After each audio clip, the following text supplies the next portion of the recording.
المحترمه. مش لا ده اختراع جديد. طبعا. ده كده في انجاز بيحصل.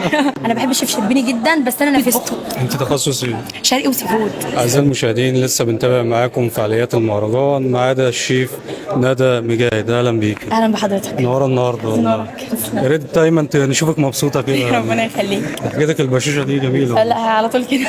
بدات امتى المجال ده؟ انا بادئه من وانا من وانا في اعدادي في العموم، يعني انا بحب الاكل جدا من وانا في اعدادي، كنت دايما بحب اخترع واعمل اكلات ياما صغيره. بوظتي وياما ماما تزعق. مش ياما بوظت قوي، لان انا ما دخلتش المطبخ الا وانا متمكنه فيه برضه بصراحه. اتعلمت ازاي؟ شيف شربين. الشيف يعني من اليوتيوب؟ من يوتيوب ومن السي بي سي سفرة، كنت دايما طول الوقت قاعده قدام السي بي سي سفرة، كنت بعمل الاكل اللي هو كان بيعمله، يعني لما هو ده مثلك الاعلى الشيف شربين؟ صراحه لان هو اصلا اول حاجه اتفرجت عليها واول حاجه لقطت منها واتعلمت.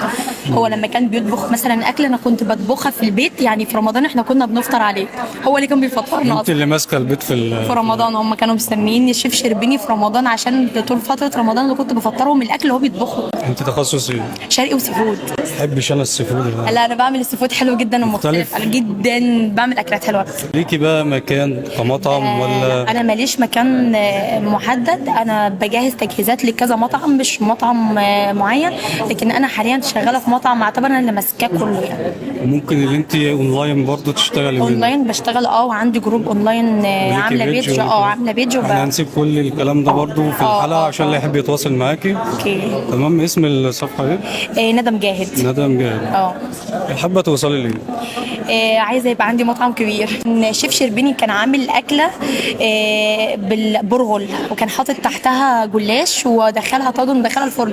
انا بحب الشيف شربيني جدا، بس انا نفسته عملت نفس الاكله بس من غير الجلاش. انا عملت نفس البرغل بقطع الفراخ المتبله، غيرت فيها بالصوص بتاع الفراخ بعد تتبيلته وتسويته، ونزلت بيه في البرغل بعد ما سويته ودخلته الفرن واخد الوش. لا ده اختراع جديد. طبعا. ده كده في انجاز بيحصل. وعملت البرجر الجمبري برضو، عملت برجر سمك الفيليه. انا اشتغلت برضو الاسبوعين اللي فاتوا دول على الجمبري والسمك الفيليه، وشغال عندنا في دمياط القديمه حلوه قوي. في مطعم كنت بجهز له في دمياط، انا مش شغاله فيه، انا بجهز له بس. انا حاليا في ميدان سرور، المطعم اللي بجهز له في دمياط اسبوعيا البرجر ده شغال معاه حلو قوي.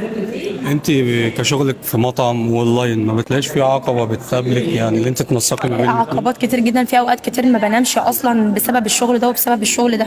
طب ليه ما يبقاش في حد معاكي يساعدك؟ هو بص انا جبت انت مش عاوزه تعتمد على حد؟ الفكره مش بعتمد، انا ما فيش حد بيطلع بنفس الجوده اللي انا بطلع بيها او بنفس الشغل، لان انا شغلي مختلف عن اي حد.